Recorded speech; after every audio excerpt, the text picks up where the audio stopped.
Bonjour, bienvenue dans cette news vidéo. On va inventer un nom. De cette semaine, et je vais, comme je l'avais annoncé, aller dans le positif, car je veux désormais positiver. Alors, je m'appuie pour cela sur des articles ou des choses que j'ai vécues.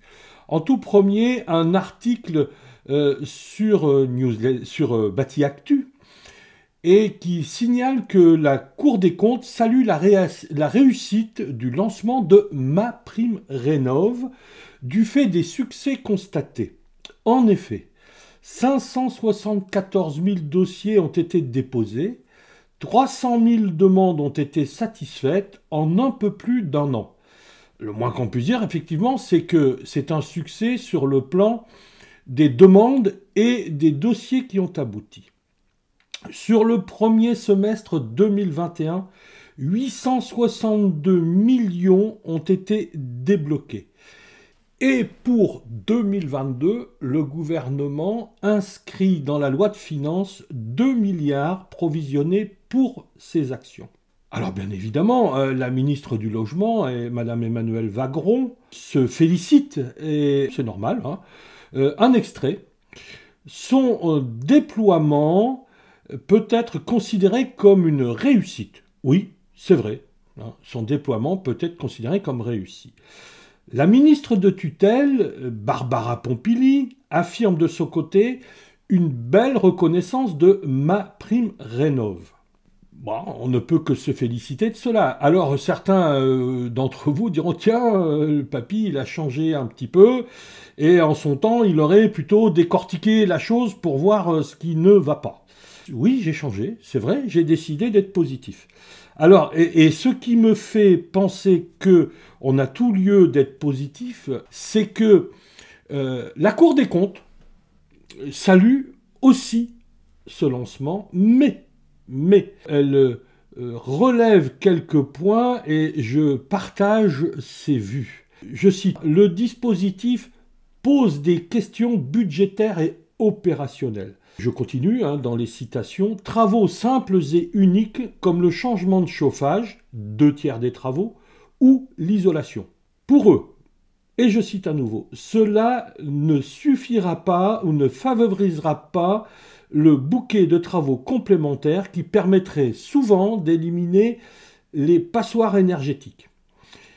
Il recommande de faire évoluer l'efficacité de la prime sur le court terme et d'ici 2023, de mener une analyse sur les bénéfices environnementaux et sur son impact dans la lutte contre la précarité énergétique des ménages les plus modestes.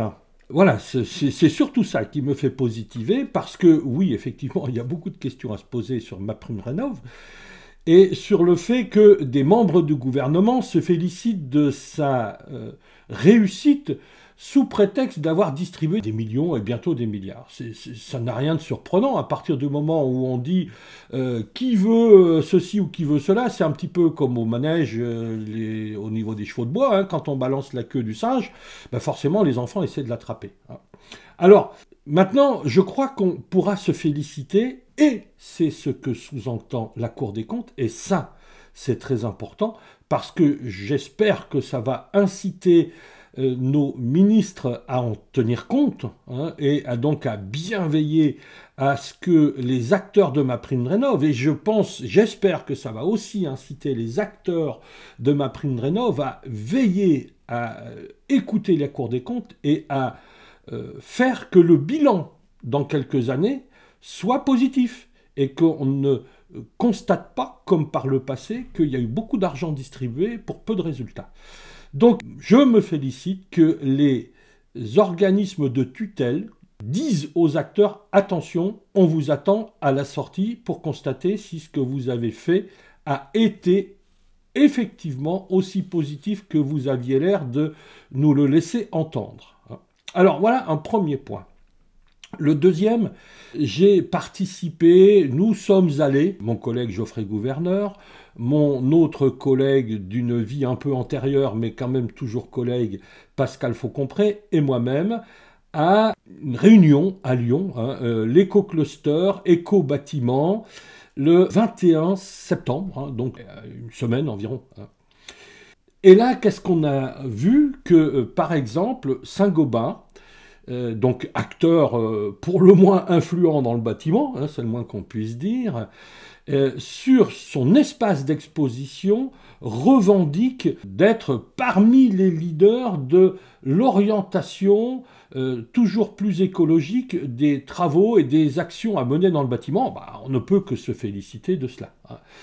Par contre, là aussi, il faudra voir ce qu'il en sortira, puisque leur représentant principal sur cet événement a fait une conférence et que dans les dernières phrases, il disait que la laine de verre est d'origine recyclable, etc. Donc oui, en partie, hein, donc modérons les propos. Hein, et qu'il espérait qu'à horizon 2050, ils auraient toujours assez de bouteilles recyclées pour faire de la laine de verre. Alors, là encore, c'est bien de voir que effectivement cette entreprise importante s'engage dans ce sens-là, mais veillons quand même bien au grain. Hein, donc, vous voyez que Papy Claude n'a pas quand même complètement oublié ce qu'il est, parce que pour avoir des bouteilles en quantité suffisante, il ne faut pas aller vers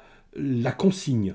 Et ça, c'est dommage, parce que pour fabriquer des bouteilles, même si effectivement on ne va pas les casser et enterrer le verre ainsi concassé, on va faire d'autres choses avec, notamment de la laine de verre, mais pour faire ça, il faut de l'énergie. Hein, et donc, ce serait bien que le groupe Saint-Gobain, puisque leur principale activité, c'est quand même à la base d'être des verriers, se remettent à faire des bouteilles, hein, et des bouteilles consignées. J'ai une connaissance qui vient d'ouvrir un magasin de vente d'aliments et de divers produits en récipients consignés sur Paris. Hein. Elle a voulu, et elle vend, du lait en bouteille consignée. Eh bien, pour avoir du lait en bouteille consignée en France, il faut aller l'acheter en Belgique. Et bon, donc... on peut être positif parce qu'il y a des prises de conscience, hein, et en tout cas, il y a des signaux qui nous laissent espérer qu'il y a eu des prises de conscience, mais il faut quand même qu'on veille au grain, hein, parce que ce serait quand même bien qu'on ait du lait d'origine France dans des bouteilles consignées et dans des circuits courts. Hein, donc ça serait bien. Alors, autre point qui me laisse espérer, hein, lors d'un autre événement, Energy Meeting à Nantes 2021, aux côtés de Philippe Pelletier, donc le président de Plan Bâtiment Durable, donc c'est quand même quelqu'un qui, au moins au niveau de l'appellation du plan dont il est à la tête, nous laisse espérer que ça va dans le bon sens. Donc avait à ses côtés, en tout cas il y avait aussi en tant qu'intervenant, Pierre-Emmanuel Thiard, directeur général adjoint de Saint-Gobain Solutions France. Tiens, on retrouve cette entreprise très influente, hein, dans cet événement, et que notre homme, hein, donc Pierre-Emmanuel Thiard, dit qu'il va falloir former les entreprises pour qu'elles montent en compétences pour pouvoir aller vers toutes ces orientations vers le bâtiment, nouvelle orientation, hein, précisément.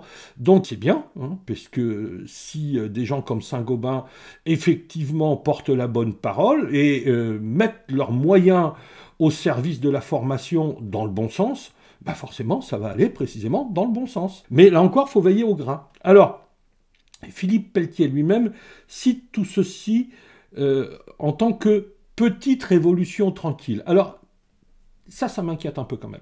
Parce qu'une petite révolution tranquille, ça veut dire que ça ne va pas vite.